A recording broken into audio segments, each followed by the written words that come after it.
वर्गीकरण में हमने आपको 5 जगत बताए थे, मोनेरा, प्रोटिस्टा, फंजाई, प्लांटी और एनिमेटा, जिसमें से हम लोग पढ़ने वाले हैं प्लांटी किंगडम के बारे में, पादप जगत के बारे में। कल की क्लास में आपका पादप जगत स्टार्ट हो गया था और मैंने बताया था कि पादप जगत को हम 3 भागों में डिवाइड करते हैं। फिर से मैं कल क्लास थोड़ा सा रिवीजन करूंगी, ठीक है। आपका एक है थैलोफाइटा, एक है आपका ब्रायोफाइटा, एक है आपका ट्रैकियोफाइटा, और ट्रैकियोफाइटा के 3 भाग हैं। एक है टेरिडोफाइटा, एक है जिम्नोस्पर्म और एक है आपका एंजियोस्पर्म। जिम्नोस्पर्म को कहते हैं अनावृत बीजी और एंजियोस्पर्म को कहते हैं आवृत बीजी, ठीक है। याद रखेंगे, आप लोग ने सुन के रखा होगा आवृत बीजी, अनावृत बीजी, तो याद रखेंगे कि जिम्नोस्पर्म क्या है, अनावृत बीजी है, और एंजियोस्पर्म क्या है, आवृत बीजी है। कल की क्लास में हम पढ़ रहे थे थैलोफाइटा के बारे में, और थैलोफाइटा में हमने बताया था कि इसके अंतर्गत कौन आते हैं, शैवाल आते हैं, एल्गी आते हैं। और हमने बताया था कि शैवाल भी 3 प्रकार के होते हैं। एक होता है आपका रोडोफाइटा, एक है आपका फियोफाइटा और एक है आपका क्लोरोफाइटा। ध्यान से बस आपको समझना है, सुनना है, लिखना नहीं है, क्योंकि समझ में आ गया तो उससे बड़ी कोई बात नहीं है। रोडोफाइटा में हमने बताया था कि रोडोफाइटा को हम लाल शैवाल के नाम से जानते हैं, क्योंकि इसमें एक फाइकोएरिथ्रिन नामक एक वर्णक पाया जाता है, ठीक है। फाइकोएरिथ्रिन नामक एक वर्णक के कारण ये हमारे लाल रंग के शैवाल होते हैं, इस कारण से इसे हम लाल शैवाल के नाम से जानते हैं। चलो, अब दीपिका आप बताएंगी कि रोडोफाइटा के अंतर्गत कौन कौन से एग्जाम्पल हैं। कॉपी बंद कर दीजिए, बंद करो दोनों लोग। हाँ, बताओ दीपिका, कौन कौन से एग्जाम्पल हैं रोडोफाइटा के अंतर्गत। ग्रेसिलेरिया, फिर और पोरफाइटा, कोंड्रस, और एक था रोडोमेनिया। है ना, कोंड्रस, रोडोमेनिया। 4 एग्जाम्पल आपको कल की क्लास में बताए थे हमने। रोडोफाइटा के अंतर्गत ग्रेसिलेरिया, पोरफाइटा, कोंड्रस और रोडोमेनिया आता है। ग्रेसिलेरिया पे हमने आपको बताया था कि ग्रेसिलेरिया में आपका एगार नामक पदार्थ पाया जाता है, मतलब निकाला जाता है, जिसका उपयोग हम किसमें, मलहम, दवाइयाँ वगैरह बनाने में करते हैं। पोरफाइटा को हम खाने के रूप में, सलाद के रूप में यूज करते हैं। कोंड्रस से एक पदार्थ निकलता है जिसका नाम है, कौन सा पदार्थ निकलता है, ओरेजेनिन। अरे तुम लोग तो बढ़िया हो। केराजिनिन नामक एक पदार्थ निकलता है जिससे हम आइसक्रीम वगैरह बनाने में क्या करते हैं, हेल्प लेते हैं, ठीक है। आइसक्रीम, चॉकलेट, जेली बनाने में। रोडोमोनिया को तंबाकू के रूप में यूज किया जाता है स्कॉटलैंड में, ठीक है। तो ये आपके 4 एग्जाम्पल। आपको याद क्या करना है, किससे क्या बनता है ये नहीं याद करना है, ठीक है। ये मैंने आपको बता दिया है कि आपके मन में ना रह जाए कि इसका उपयोग क्या है। बस आपको ये नाम याद करने हैं कि ग्रेसिलेरिया, पोरफाइटा, कोंड्रस और रोडोमेनिया किसके अंतर्गत आते हैं, तो याद रखेंगे रोडोफाइटा के अंतर्गत। बातें कौन कर रहे हैं भाई, कोई बातें कर रहे हैं क्या। फियोफाइटा को हम भूरे शैवाल के नाम से जानते हैं। इसमें एक फ्यूकोजैंथीन नामक एक पदार्थ पाया जाता है। फ्यूकोजैंथीन नामक एक वर्णक पाया जाता है, जिसके कारण से इसमें भूरा रंग होता है और इसे हम भूरा शैवाल के नाम से जानते हैं। बताओ मनोज, कॉपी बंद करो, कॉपी बंद करिए। मनोज बताइए, फियोफाइटा के अंतर्गत कौन कौन से शैवाल आते हैं। हाँ, एग्जाम्पल बताने हैं आपको, बताइए। फ्यूकस,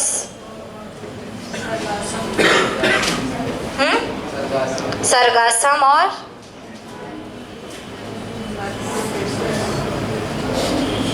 फाइकस कि फ्यूकस था, फ्यूकस, सरगासम और लैमिनेरिया और मैक्रोसिस्टस।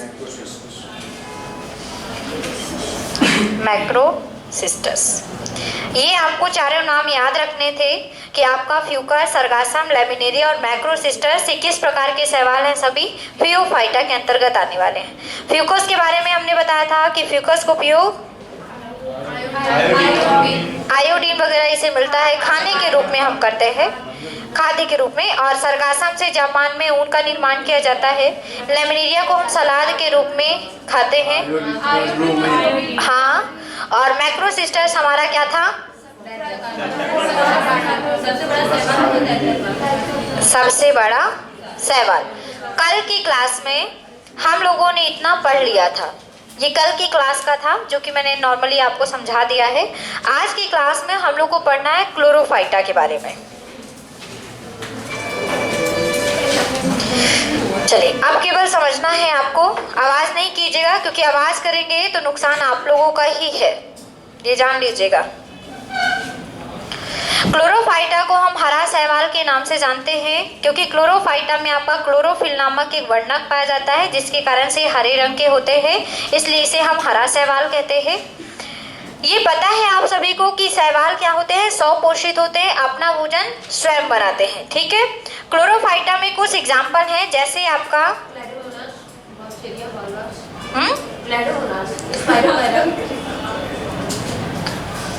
क्लेरोमोनास, आपका एक है सिल्फेयूरास, एक है आपका कारा, एक है आपका अल्वा, ठीक है। ये आपके 4 एग्जाम्पल हैं, क्लेरोमोनास, सिल्फेयूरास, कारा और अल्वा। अल्वा को हम खाद्य पदार्थ के रूप में ही यूज करते हैं, खाने में सलाद के रूप में यूज करते हैं। आपने एक नाम सुना होगा अल्फा अल्फा, पेपर में ये क्वेश्चन आता है कि अल्फा अल्फा क्या है, तो अल्फा अल्फा एक घास है, ठीक है ना। अल्फा अल्फा शैवाल नहीं है, अल्फा अल्फा क्या है, घास है। अल्वा जो है एक शैवाल है। तो शाम सर की क्लास 8 बजे से रहेगी, ठीक है, आज मंडे से नियमित, कल 8 से, कल हाँ कल 8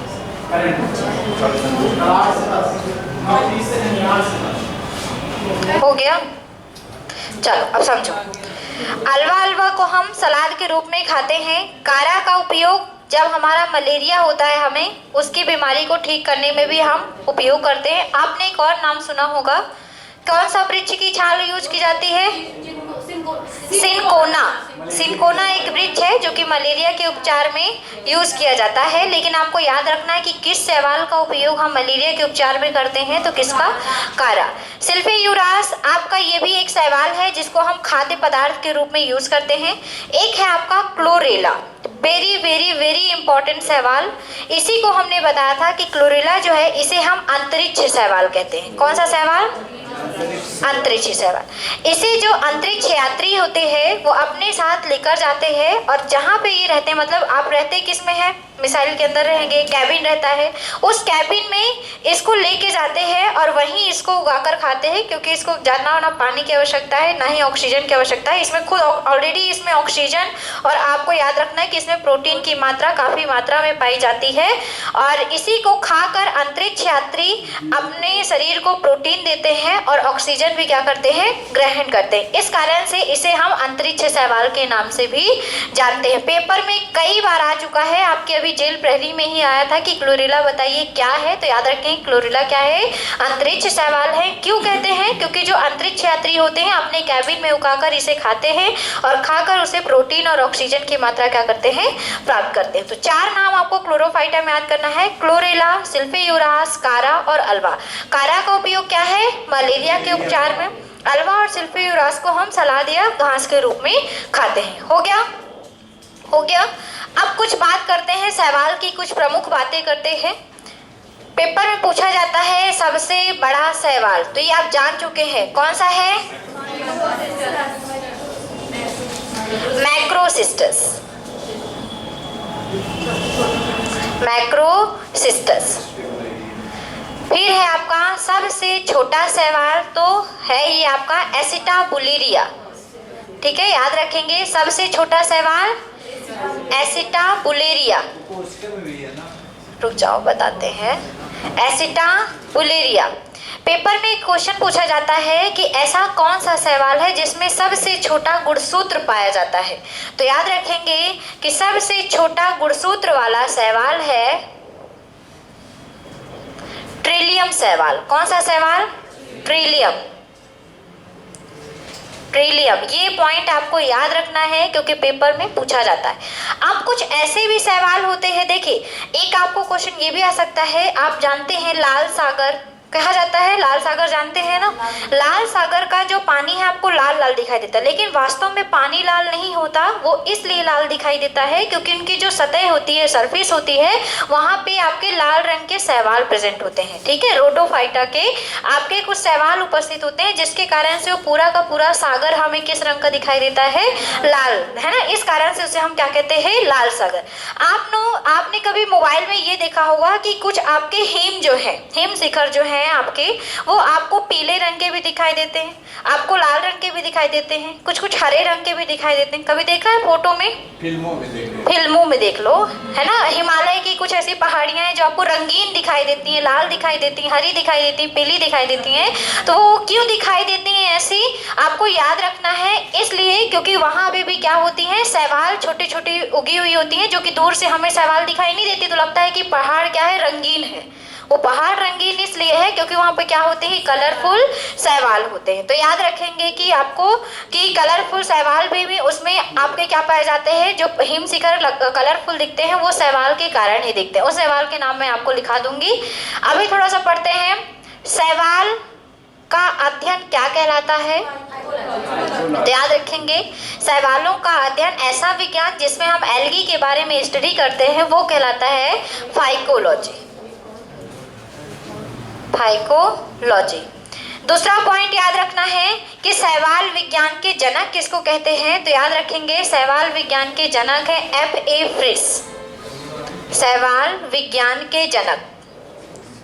फाइकोलॉजी के फादर कौन है? तो याद रखेंगे F.A. Friis. F.A. Friis. Paper में एक क्वेश्चन और पूछा जाता है कि आधुनिक भारतीय शैवाल के जनक कौन है? ये बताएंगी रेशमी। आधुनिक भारतीय शैवाल के जनक बताइए रेशमी। भारतीय शैवाल विज्ञान के जनक कौन है? केवर्स नहीं, F. केवर्स नहीं है, वो तो ब्रायोफाइटा पे आएंगे। बताइए, किसी को पता है क्या? O.P. Iyengar. M.O.P. Iyengar. M.O.P. Iyengar. ये पॉइंट आप याद रखेंगे क्योंकि पेपर में पूछे जा चुके हैं। शैवाल विज्ञान के जनक पूछेंगे तो F.A. फ्रिस। आधुनिक भारतीय शैवाल विज्ञान के जनक पूछेंगे तो M.O.P. आयंगर। तो फिर से समझिएगा, क्लोरोफाइटा के 4 एग्जाम्पल, क्लोरेला, सिल्फेयूरास, कारा और अल्वा। सबसे बड़ा शैवाल है मैक्रोसिस, सबसे छोटा शैवाल है एसिटाबुलेरिया, सबसे छोटा गुणसूत्र वाला शैवाल है ट्रिलियम शैवाल। शैवालों का अध्ययन क्या कहलाता है? फाइकोलॉजी। शैवाल विज्ञान के जनक कौन है? F.A. फ्रिस। और आधुनिक भारतीय शैवाल विज्ञान के जनक कौन है? M.O.P. आयंगर। ठीक है, चलो अब लिखो। M.O.P. का फुल फॉर्म क्या होगा? जानने की क्या जरूरत है, लिखो। इतना याद कर लो, मेरे लिए तो वही बहुत है। अच्छा चलो, टेस्ट में हम देखेंगे अब सबका ये जो रुतबा है सबका टेस्ट में ही दिखेगा। आज मैं सुन रही थी बाहर बैठ के कि कितने कितने नंबर, कोई 1 नंबर, कोई 2 नंबर, कोई 5 नंबर। 20 नंबर के पेपर में 5 नंबर, 1 नंबर। अरे वाह, बहुत अच्छे हैं आप। जो मतलब आप लोग इतने दिन से वही आया होगा ना जो आपको पढ़ाया जा रहा होगा, कि कुछ बाहर आया था? वही है जो बताया जो लोग नहीं पढ़े हुए हैं। चलो लिखो, क्लोरोफाइटा डालिए, क्लोरोफाइटा डालिए। ऐसे मेहनत अगर करेंगे तो मुझे लगता है कि सिलेक्शन जल्दी हो जाएगा आप लोगों का। 1 नंबर से मैं कैसे बोलूँ, मतलब मैं अगर साइंस से कम नंबर हुआ तो सच्ची बैठने नहीं दूंगी। आगे जो पढ़ाने वाली हूँ उसको तो एंट्री ही नहीं मिलेगी मेरे क्लास में। पढ़ो, हम इतना मेहनत करते हैं इसीलिए करते हैं ना। मतलब जो आएगा सोमवार से शनिवार के बीच में। अच्छा मैम टॉपिक तो बता दीजिए। चिंता ना करो, सब बता देंगे, सब बता देंगे। Human biology. चलो लिखो क्लोरोफाइटा। इसमें क्लोरोफिल की प्रचुर मात्रा पाई जाती है। लिखो लिखो, इसमें क्लोरोफाइटा पे लिखिए, इसमें क्लोरोफिल की प्रचुर मात्रा पाई जाती है। क्लोरोफिल की प्रचुर मात्रा पाई जाती है, जिसके कारण ये हरे रंग के दिखाई देते हैं। जिसके कारण ये हरे रंग के दिखाई देते हैं और इन्हें हरा शैवाल कहते हैं। जिसके कारण ये हरे रंग के दिखाई देते हैं और इन्हें हरा शैवाल कहते हैं। और इन्हें हरा शैवाल कहते हैं। चलो एग्जाम्पल लिखिए। क्लोरेला, क्लोरेला, ला है वो लास्ट में, क्लोरेला। हाँ एग्जाम्पल नंबर फर्स्ट लिखिए, क्लोरेला। लिखिए क्लोरेला पे, देखिए इसे अंतरिक्ष शैवाल के नाम से जाना जाता है। इसे अंतरिक्ष शैवाल के नाम से जाना जाता है। इसे अंतरिक्ष शैवाल के नाम से जाना जाता है क्योंकि अंतरिक्ष यात्री इसे अपने कैबिन में उगाकर क्योंकि अंतरिक्ष यात्री इसे अपने कैबिन में उगाकर अपने कैबिन में उगाकर खाते हैं और प्रोटीन तथा ऑक्सीजन प्राप्त करते हैं। कैबिन में उगाकर खाते हैं और इससे प्रोटीन और ऑक्सीजन प्राप्त करते हैं। इससे उगाकर खाते हैं और इससे प्रोटीन और ऑक्सीजन प्राप्त करते हैं। खाना नहीं बना सकते वहाँ? अच्छा बनेगा खाना, हद कर दिए। उसके अंदर रहेंगे ना, कैबिन के अंदर। वहाँ एक चीज खड़ी नहीं होती, इंसान खड़ा नहीं हो सकता अंतरिक्ष में, तो खाना कैसे बनाओगे? निर्वात है ना तो वहाँ ऑक्सीजन है, ना तो कोई गैस है। तो जब तक ऑक्सीजन नहीं मिलेगी तो खाना कैसे बनेगा? ज्वलनशील गैस तो ऑक्सीजन ही है। हाँ एलपीजी सिलेंडर उड़वा दोगे क्या तुम अंतरिक्ष में? यार एक चीज, आप पानी की बूंद वहाँ रुक नहीं सकती, एक जगह उड़ती रहती है। लोग उड़ उड़ के वहाँ जो अंतरिक्ष आती है उड़ उड़ के पीते हैं पानी, एक एक बूंद। तब बताओ खाना बनाने की आप बात कर रहे हो? खाना ले जाते, कितना नमकीन लेके जाओगे? वो भी तो हाथ में रखी नहीं जाती कि बढ़िया खा लो, वो भी उड़ जाएगी तो कितना खाओगे? अरे यार लिखो, इससे हम क्या बताएं आप लोगों को, हम साइंस पढ़ाते हैं, वो बहुत बड़ी बात है। लिखो इससे, हाँ इससे क्लोरेलिन नामक एंटीबायोटिक बनाई जाती है। इससे क्लोरेलिन नामक एंटीबायोटिक बनाई जाती है, प्रतिजैविक बनाई जाती है। इससे क्लोरेलिन नामक प्रतिजैविक या एंटीबायोटिक बनाई जाती है। फिर लिखिए दूसरा, सिल्फेयूरास। लिखिए दूसरा सिल्फेयूरास। दूसरा लिखिए सिल्फेयूरास। दूसरा एग्जांपल हो गया। हाँ सॉरी सिफ्लेयूरास है, सिल्फे नहीं, सिफ्ले, ला यहाँ पे होगा, सिफ्लेयूरास। चलिए लिखिए, यह चाय एवं कॉफी की पत्तियों पर, यह चाय एवं कॉफी की पत्तियों पर, चाय एवं कॉफी की पत्तियों पर लाल कीटक नामक रोग उत्पन्न करती है। लाल कीटक नामक रोग उत्पन्न करती है। कीटक,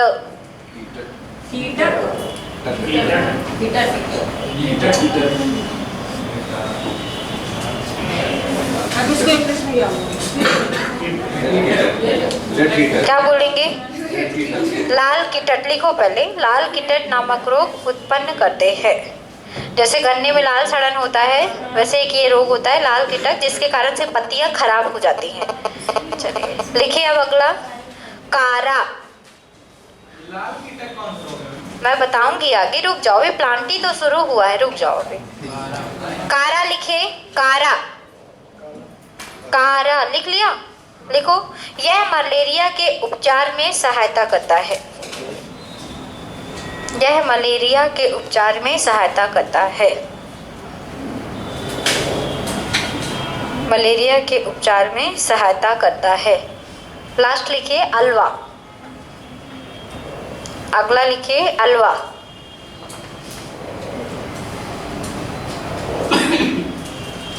अगला लिखिए अलवा, लिखिए। इसे समुद्री सलाद के रूप में खाया जाता है, इसे अलवा पे लिखिए। इसे समुद्री सलाद के रूप में खाया जाता है, समुद्री सलाद के रूप में खाया जाता है, समुद्री सलाद के रूप में खाया जाता है। अब लिखिए इम्पोर्टेंट फैक्ट। अल्फा अल्फा घास है, शैवाल नहीं है, है ना। चलिए लिखिए अब इम्पोर्टेंट फैक्ट, इम्पोर्टेंट फैक्ट डालिए, लिखिए। मैं बोलती जा रही हूँ, लिखते चलिए। शैवालों का अध्ययन फाइकोलॉजी, लिखते चलिए। पहला फैक्ट लिखिए, शैवालों का अध्ययन फाइकोलॉजी, शैवालों का अध्ययन फाइकोलॉजी। एल्गोलॉजी भी है, फाइकोलॉजी भी है, ठीक है, क्योंकि एल्गी कहते हैं शैवाल को, इसलिए एल्गोलॉजी भी है। शैवालों का अध्ययन फाइकोलॉजी या एल्गोलॉजी। अगला लिखिए, शैवाल विज्ञान के जनक F.A. फ्रिस, शैवाल विज्ञान के जनक F.A. Friis, F.A. Friis.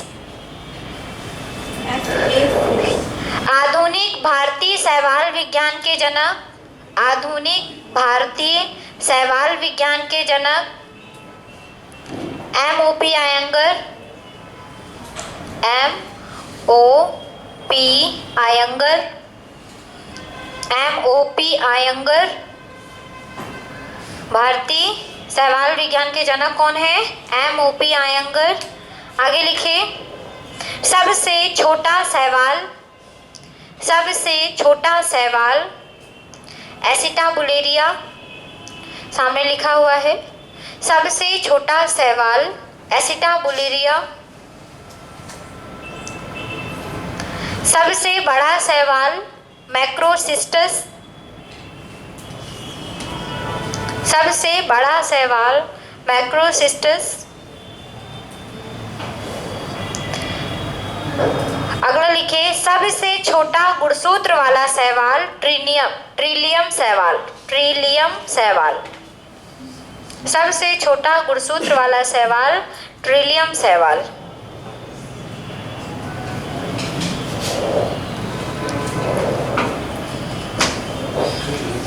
Trillium, ट्रिलियस नहीं। कुछ जानवर के ऊपर भी शैवाल उगते हैं, जैसे घोंघे के ऊपर उगने वाला शैवाल, लिखो, घोंघे के ऊपर उगने वाला शैवाल। सबसे बड़ा छोटा शैवाल क्या हुआ? Trillium, Trillium. घोंघे के ऊपर सबसे छोटा गुणसूत्र वाला शैवाल है ट्रिलियम, मतलब सबसे छोटा गुणसूत्र शैवाल में प्रेजेंट होता है जिसका नाम है ट्रिलियम। आगे लिखिए, घोंघे के ऊपर उगने वाला शैवाल क्लेडोफोरा, क्लेडोफोरा। कछुए के ऊपर, केचुआ नहीं, कछुआ, कछुए के ऊपर, कछुए के ऊपर उगने वाला शैवाल, बताओ रेशमी? प्रोटोडर्मा, प्रोटोडर्मा। कछुए के ऊपर उगने वाला शैवाल प्रोटोडर्मा। अच्छा, मनुष्य में कौन सा शैवाल पाया जाता है? मनुष्य और दूसरे जीवों के आंत में भी एक शैवाल प्रेजेंट होता है। हिपैटिक, एस्केरिस, हाँ। सवाल पूछा है, सवाल पूछा है, बताओ।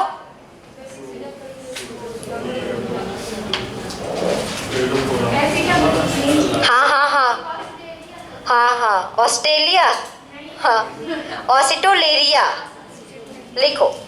मनुष्य तथा जीवों के आंत में पाया जाने वाला सवाल, जीवों के आंत में पाया जाने वाला सवाल, जीवों के आंत में पाया जाने वाला सवाल है ऑसिटोलेरिया, ऑसिटोलेरिया। याद रखिएगा क्योंकि ये सब पेपर में आए इसीलिए लिखा रहे हैं, ठीक है, कि पता चले कि मैडम को पास ज्ञान है तो सब मैडम बांट नहीं रही है। मैडम इसलिए लिखा रहे हैं क्योंकि ये सब पेपर में आया है कहीं ना कहीं, ठीक है। चलो अगला लिखो। बर्फ में उगने वाली शैवाल,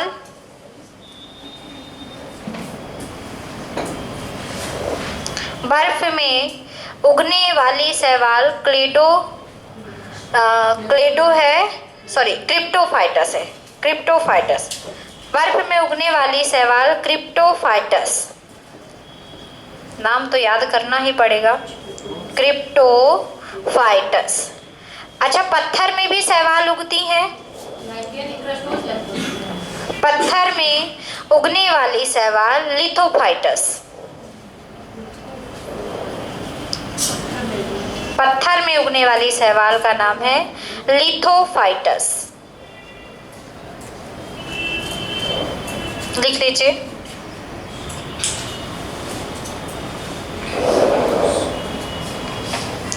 जो हिम शिखर का लाल रंग होता है वो हेमेटोकोकस से होता है। हाँ, हिम शिखर, जो बर्फीले शिखर होते हैं, हिल्स होती हैं, उनका जो लाल रंग है, हिम शिखर का लाल रंग हेमेटोकोकस से होता है। हेमेटोकोकस शैवाल पाई जाती हैं जिस कारण से जो हमें शिखर है वो हमें लाल रंग के दिखाई देते हैं। लाल रंग है हेमेटोकोकस। पीला रंग लिख लीजिए। पीला रंग किसके कारण होगा,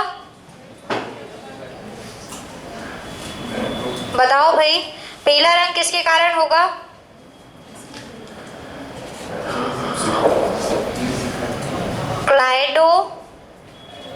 क्लाइडोमोनास।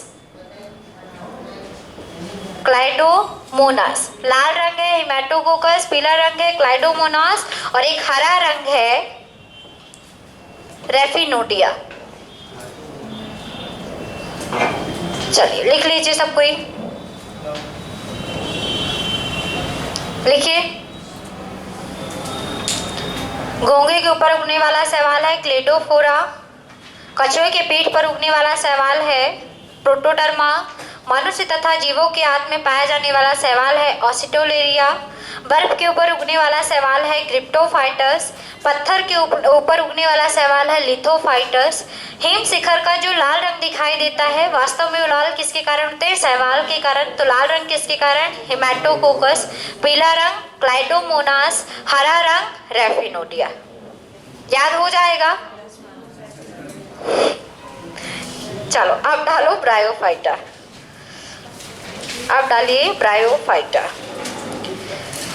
अच्छा रुकिए, एक चीज मैं बताना चाह रही थी अभी लाइकेन के बारे में थोड़ा सा, क्योंकि लाइकेन के बारे में पेपर में पूछा जाता है। लाइकेन आपका थोड़ा सा जान लीजिए।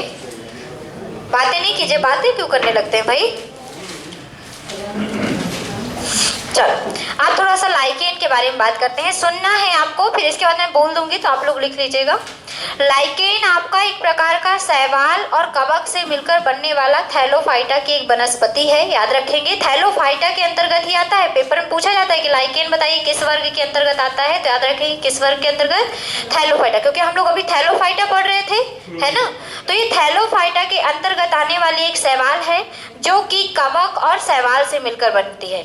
किससे? कवक तथा शैवाल।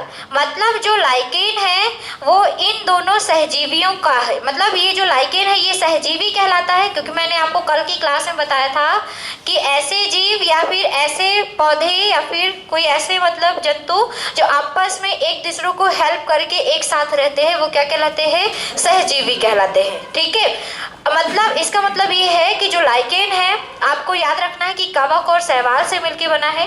ये जो शैवाल है ये कवक को भोजन बना के देता है, ठीक है, और ये जो कवक है शैवाल को खनिज पदार्थ आपका जल वगैरह प्रोवाइड कराता है। तो याद रखेंगे कि ये दोनों एक दूसरे की क्या कर रहे हैं? हेल्प कर रहे हैं। इस कारण से हम लाइकेन को किस रूप में जानते हैं? सहजीवी। और किस वर्ग के अंतर्गत आता है ये? थैलोफाइटा। लाइकेन के बारे में बताया था थ्रियोफ्रिस्टस ने। किसने बताया था? थ्रियोफ्रिस्टस कौन है?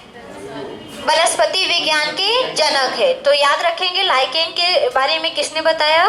थ्रियोफ्रिस्टस। लाइकेन आपके मतलब इंडिकेटर की तरह काम भी करते हैं, है ना। ये आपके वायु प्रदूषण में इंडिकेटर की तरह, अगर वायु में ज़्यादा प्रदूषण है तो फिर ये इंडिकेटर के सूचक की तरह काम करते हैं, आपको बताते हैं।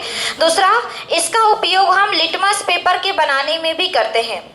लिटमस पेपर का उपयोग किस में किया जाता है? आम्ल और क्षार का पता लगाने में। तो याद रखेंगे कि लाइकेन का उपयोग किस में किया जाता है? Litmus paper.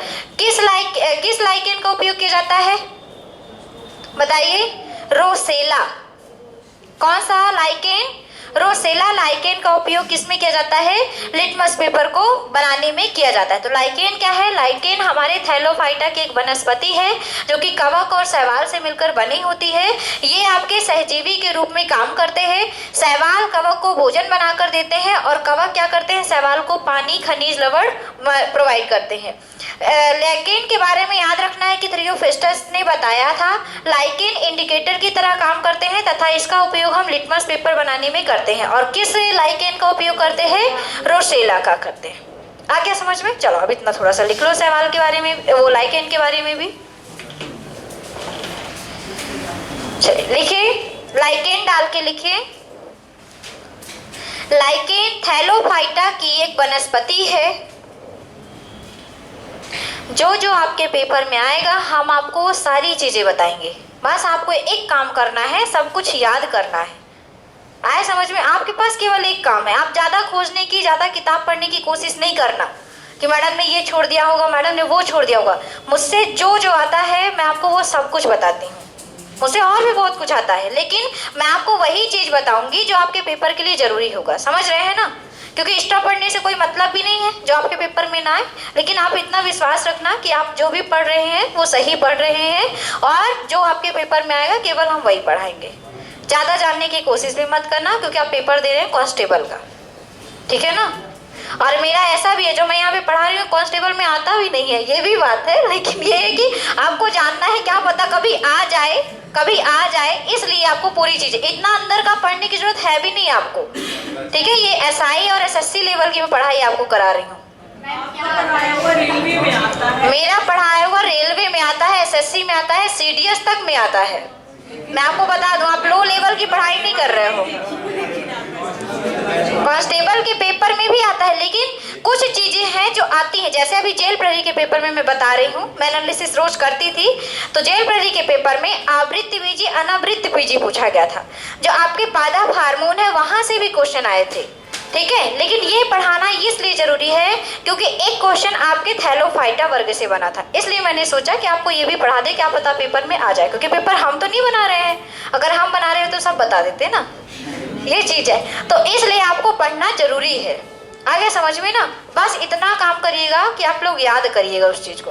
अगर याद नहीं हुआ तो मेरी मेहनत का कोई भी परिणाम नहीं देंगे आप, और नहीं देंगे तो हम क्लास में बैठने भी नहीं देंगे। हमने बताया था, बार बार यही चीज बोलते हैं कि हम उसी के साथ मेहनत करेंगे जो हमारे साथ मेहनत करेंगे। पूछा ही नहीं कर सकते ना डेली, फिर पढ़ाना भी है। आप तो टेस्ट में देखेंगे 100 नंबर 200 नंबर, जितने का मेरा मन पड़ेगा मैं उतने नंबर का टेस्ट लूंगी आपसे। चलो देखो, वनस्पति है, 2 घंटे समय दे देंगे और क्या है। लाइकेन थैलोफाइटा की एक वनस्पति है जो कवक और शैवाल दोनों से मिलकर बनती है। जो कवक और शैवाल दोनों से मिलकर बनती है। आप लोग पढ़ाई में कंजूसी बहुत करते हैं, मुझे अच्छा नहीं लगता है। कवक तथा शैवाल से मिलकर बनती है। लाइकेन थैलोफाइटा की एक वनस्पति है जो कवक और शैवाल से मिलकर बनती है। इसमें शैवाल और कवक सहजीवी के रूप में कार्य करते हैं। सहजीवी के रूप में कार्य करते हैं।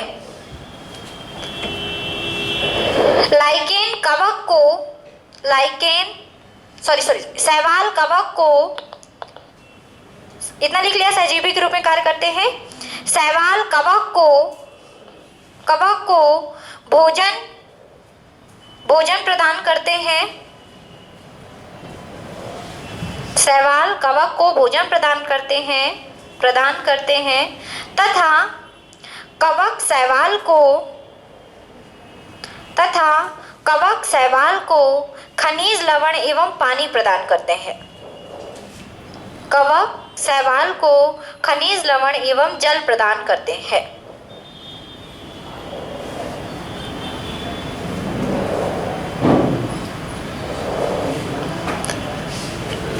चलिए इंपॉर्टेंट फैक्ट लिख लीजिए लाइकेन के।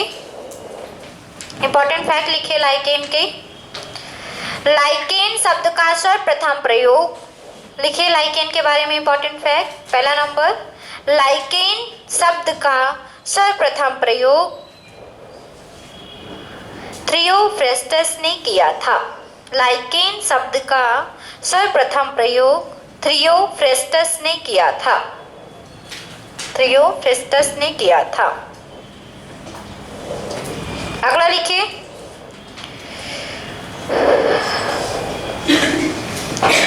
लाइकेन का उपयोग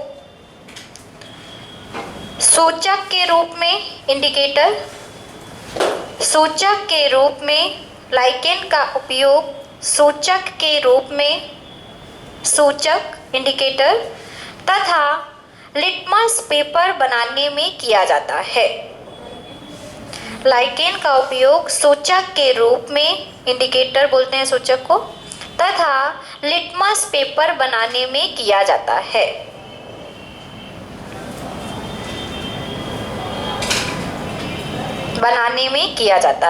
एक स्टार पॉइंट बना के लिख लीजिए। रोसेला नामक शैवाल का उपयोग लिटमस पेपर बनाने में करते हैं। रोसेला नामक शैवाल का उपयोग, सामने लिखा हुआ है, रोसेला नामक शैवाल का उपयोग लिटमस पेपर बनाने में करते हैं।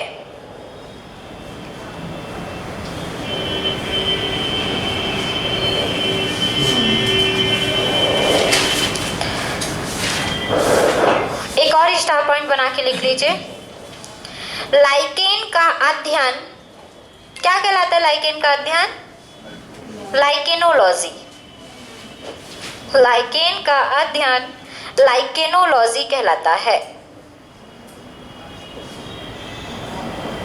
ऐसा विज्ञान जिसके अंतर्गत हम लाइकेन के बारे में अध्ययन करते हैं, वो उसको हम क्या कहते हैं? लाइकेनोलॉजी कहते हैं।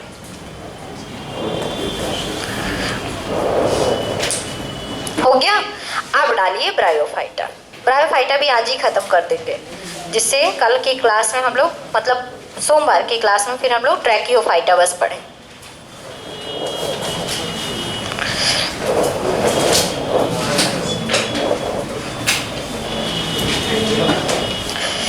मेरी बात को सब तक पहुंचा दीजिएगा। जो आज नहीं आए हैं उन तक भी बात पहुंचा दीजिएगा कि टेस्ट आपका सोमवार से शनिवार के बीच में होने वाला है। जितना शुरू से लेके अंतिम तक जितना पढ़ाया है, ठीक है, 15 तारीख के पहले ही टेस्ट होगा। अंतिम तक जो अभी तक पढ़ते जा रहे हैं वो भी सब इतने दिन से पढ़ रहे हो ना, या फिर मिसलेनियस का मैंने अलग बोला था तो मिसलेनियस का अलग करा दें। आप मिसलेनियस कर दीजिए, लेकिन ये नाम POV नहीं है, सही बात है। Miscellaneous हो जाएगा। पूरा ह्यूमन अगर मैं वर्गीकरण ये पादप वर्गीकरण का टेस्ट नहीं लूंगी तो आप पढ़ेंगे नहीं, ये भी मुझे पता है। टेस्ट में तो आएगा, समझ लो। पादप वर्गीकरण मतलब प्लांट के बारे में भी पूरा आएगा। प्लांट जहां तक आप पढ़ लोगे टेस्ट के पहले, एक दिन के पहले वाला भी टेस्ट में आएगा। ऐसा ही करेंगे आप, क्योंकि पेपर 100 नंबर का है, टाइम 1 घंटे का है और पासिंग मार्क्स है 70 नंबर। स्कूल में पढ़ रहे हैं, स्कूल में हम थोड़ी ना पढ़ा रहे हैं। यहाँ तो कंपटीशन में तो ऐसा है कि आप 80 नंबर भी पा जाएंगे तो भी सिलेक्शन नहीं होता है। तो आप बोलो 33 नंबर में होता है सिलेक्शन, तो फिर करा लेना। तब तो यहाँ पे जो 1 नंबर पाए हैं मैथ में वो भी सिलेक्शन ले सकते हैं, मुझे ऐसा लगता है, अगर 33 नंबर में सिलेक्शन होता है तो, है ना। फालतू की बकवास ना करो, नहीं तो कैमरा बंद करवा के अब भी बता देंगे होता है कि नहीं होता। ठीक है, लिखिए ब्रायोफाइटा।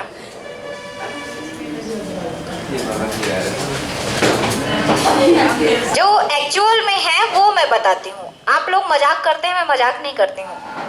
ठीक है, आया समझ में? अभी नहीं आएगा समझ में, ये आएगा 1 साल बाद समझ में। अभी नहीं आएगा, जब इज्जत कोई करेगा ही नहीं। देखा, बगल से निकल जाओ, लगा कि देखा ही नहीं, ऐसा कुछ हो जाएगा। ऐसे भी कोई कौन करता है ना, ये भी बात है। घर वाले, यही तो बात है ना, वही तो होता है सबके साथ। अब देखो इतनी बेइज्जती झेलते हो। चलो अब ब्रायोफाइटा पढ़ते हैं। ब्रायोफाइटा हमारा, ये ब्रायोफाइटा को हम कह सकते हैं पादप जगत का उभयचर। ब्रायोफाइटा को उभयचर इसलिए कहा जाता है पादप जगत का, क्योंकि जो ब्रायोफाइटा के अंतर्गत आने वाले पौधे होते हैं वो जल में भी पाए जाते हैं और थल में भी पाए जाते हैं। ठीक है, याद रखेंगे, जल तथा थल में दोनों में पाए जाने वाले कौन से हैं आपके ब्रायोफाइटा के अंतर्गत आने वाले पौधे। इस कारण से इसे हम पादप जगत का उभयचर कहते हैं। या पेपर में ऐसा क्वेश्चन आ जाएगा कि बताइए स्थल में मतलब उगने वाले पौधे, क्योंकि अभी सवाल क्या थे, सवाल सभी अभी पानी में उग रहे थे, गहरे जल में उग रहे थे, समुद्र में उग रहे थे, लेकिन ब्रायोफाइटा के अंतर्गत जो पौधे आते हैं वो कहाँ उगने लगे हैं, थल में। तो याद रखेंगे कि स्थल में उगने वाले प्रथम पौधे या पादप कौन है, ब्रायोफाइटा है। और ये जल और थल दोनों में ही पाए जाते हैं, इस कारण से इसे हम क्या कहते हैं, उभयचर। ब्रायोफाइटा के जनक कौन है, ब्रायोफाइटा के जनक, एक चीज बतानी थी आपको, ऐसा विज्ञान जिसके अंतर्गत हम ब्रायोफाइटा के समस्त पौधों का अध्ययन करते हैं वो विज्ञान कहलाता है ब्रायोलॉजी। ठीक है, ब्रायोलॉजी भी बोल सकते हैं, ब्रायोलॉजी भी बोल सकते हैं। याद रखेंगे कि आपके ब्रायोफाइटा या ब्रायोलॉजी के जनक कौन है, तो है ये एपकेवर्स। ठीक है, याद रखेंगे कौन है, एपकेवर्स। सबसे छोटा ब्रायोफाइटा, सबसे छोटा ब्रायोफाइटा बताइए, मतलब ऐसा पौधा जो ब्रायोफाइटा में आता है जो कि सबसे छोटा ब्रायोफाइटा माना जाता है, कौन है, जिओप्सिस है कि डासोनिया है, बताओ। अरे ये तुक्का क्यों लगा रहे हो भाई, जिओप्सिस है कि डासोनिया है, जो मैं पहले बोल दूं, जिओप्सिस ही है। ठीक है, और सबसे बड़ा ब्रायोफाइटा कौन सा है, डासोनिया है।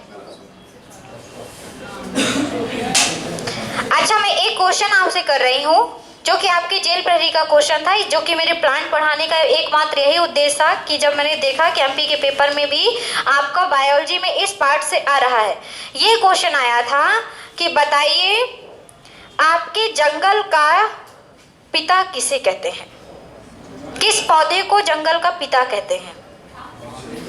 बरगद। अच्छा,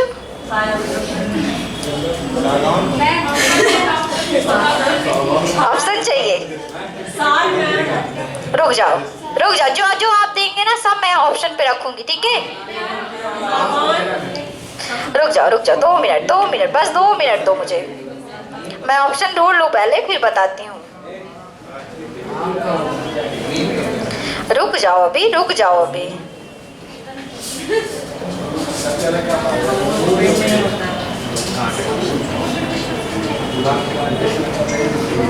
ऑप्शन तो पहले ढूंढ ले तब तो समझ में आए।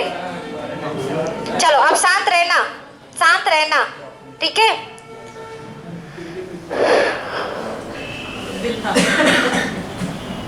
एक ऑप्शन है एरोकेरिया,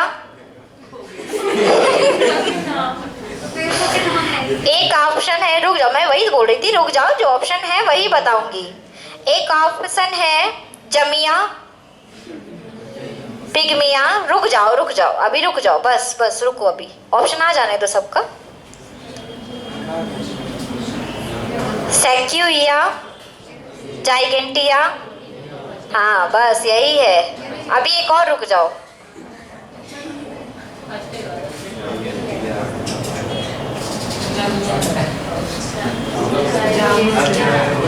एक है आपका पाइनस।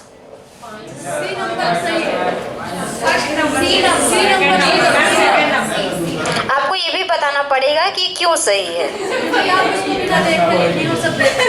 अच्छा, उसको मैंने बिना देखे लिखा और सबको लिखा है देख के। चलो बताओ भाई, किस पौधे को, ये सभी पौधे हैं, एरोकेरिया जो है ये क्रिसमस का पौधा है। ये सब वैज्ञानिक नाम है क्या इनके? नहीं, इनका नाम ही है। बताओ भाई कौन सा होगा, ऑप्शन आपके सामने है, तुक्का मारना शुरू कर दीजिए जो आप करते हैं। Manoj, see number. कितने लोग सी के साथ हैं? सब उठा दो जल्दी से, सब सही ही है। सेक्यूया जाइडेंटिया आपका सबसे बड़ा अनावृत बीजी पौधा है, इसे हम जंगल का फादर कहते हैं, फॉरेस्ट, ठीक है, याद रहेगा ना। ये आया था पेपर में, इसे देख के मैं थोड़ा सा घबराई कि मतलब जब अगर ऐसा पेपर आता है तो फिर मतलब आपको पढ़ना तो जरूरी है, अंदर की चीज भी पढ़ना पड़ेगा। लिख लो कहीं साइड में, मैं अगर ना लिखाई तो लिख लेना। Forest of father of forest, जंगल का पिता, सेक्यूया जाइगेंटिया। मैं इसीलिए कहती हूँ मजाक मत किया करो पढ़ाई के साथ बिल्कुल भी। सेक्यूया जाइगेंटिया, गे के ऊपर बिंदी लगा लेना, जाइगेंटिया है ना, ना की मात्रा। ब्रायोफाइटा शब्द का सर्वप्रथम प्रयोग ब्राउन ने किया था। ब्रायोफाइटा शब्द का सर्वप्रथम प्रयोग ब्राउन ने किया था। ब्रायोफाइटा शब्द का सर्वप्रथम प्रयोग ब्राउन ने किया था। ये प्रथम स्थलीय पादप हैं, ये प्रथम स्थलीय पादप हैं, प्रथम स्थलीय पादप हैं, प्रथम स्थलीय पादप हैं, इसलिए इन्हें पादप जगत का उभयचर कहा जाता है। ये प्रथम स्थलीय पादप हैं, इसलिए इन्हें पादप जगत का उभयचर कहा जाता है। पादप जगत का उभयचर कहा जाता है। ये स्वपोषित होते हैं, स्वपोषित होते हैं, ये स्वपोषित होते हैं तथा ये स्वपोषित होते हैं तथा अपना भोजन स्टार्च के रूप में संचित करते हैं। तथा अपना भोजन, ये स्वपोषित होते हैं तथा अपना भोजन स्टार्च के रूप में संचित करते हैं। इनकी कोशिका भित्ति किसकी बनी होगी? सेल्यूलोज की। जितने भी पौधे हैं सभी की कोशिका भित्ति किसकी बनी होती है? सेल्यूलोज की। लिखिए, इनकी कोशिका भित्ति सेल्यूलोज की बनी होती है। सेल वॉल, इनकी कोशिका भित्ति सेल्यूलोज की बनी होती है, सेल्यूलोज की बनी होती है। चलो फैक्ट लिखिए, फैक्ट लिखिए, फैक्ट लिखिए, इंपॉर्टेंट फैक्ट। इसमें कुछ नहीं है ज़्यादा, थोड़ा सा 5 मिनट बैठो तो हो जाएगा।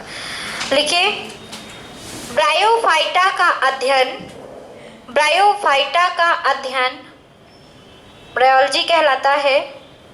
ब्रायोफाइटा का अध्ययन ब्रायोलॉजी कहलाता है।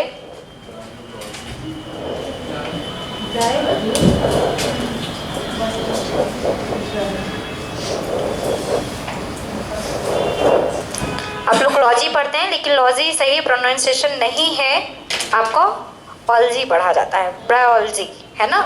आप लोग क्या पढ़ते हैं? ब्रायोलॉजी, लॉजी नहीं होता, ऑलजी पढ़ा जाता है, ब्रायोलॉजी।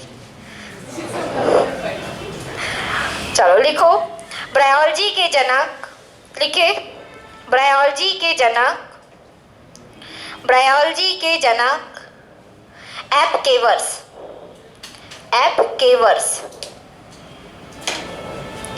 तो कुछ लोग क्लास में ऐसे हैं जो देख के गलत लिखते हैं, तो बिल्कुल सीधे देख के सामने लिखिएगा, है ना, सामने देख के सीधे लिखिएगा, उल्टा नहीं लिखना। ब्रायोलॉजी के जनक एपकेवर्स। आगे लिखिए, भारतीय ब्रायोलॉजी के जनक, भारतीय ब्रायोलॉजी के जनक, भारतीय ब्रायोलॉजी के जनक S.R. कश्यप, भारतीय ब्रायोलॉजी के जनक S.R. कश्यप, S.R. कश्यप। अब अगला लिखे, सबसे छोटा ब्रायोफाइटा, सबसे छोटा ब्रायोफाइटा ज़ूओप्सिस, सबसे छोटा ब्रायोफाइटा ज़ूओप्सिस, और सबसे बड़ा ब्रायोफाइटा डासोनिया। सबसे छोटा ब्रायोफाइटा ज़ूओप्सिस, सबसे बड़ा ब्रायोफाइटा डासोनिया।